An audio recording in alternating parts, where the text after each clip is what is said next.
Do you think the Supreme Court would rule in the Trump administration's favor, No, claiming this executive power?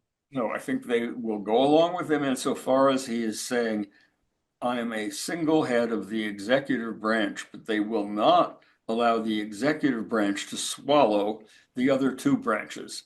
When it comes to the legislative branch, which has the power to write laws and to appropriate money and say when and where it shall be spent, the court has made clear in important decisions, even these conservatives have made clear, they believe that is not an executive power. That belongs to the legislature.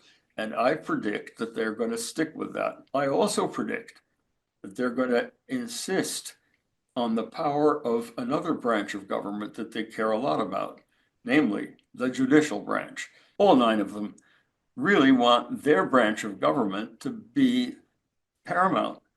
They believe in the importance of that old decision from 1803, Marbury v. Madison, where John Marshall, the great Chief Justice, said, it is the province of the courts to say what the law is.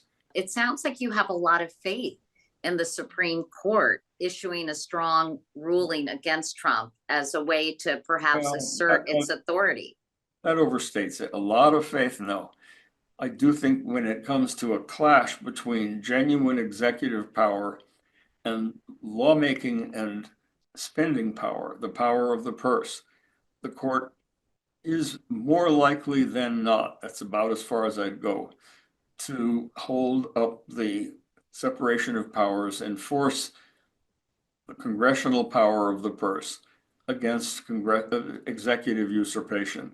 I mentioned a few minutes ago Marbury versus Madison. Remember, that was a case in which the court managed simultaneously to say we have the power to invalidate an act of Congress and we have the power to invalidate an act of the president.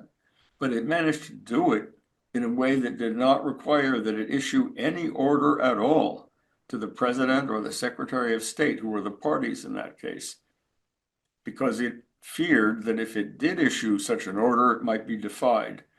Instead, it established the principle and then stepped back.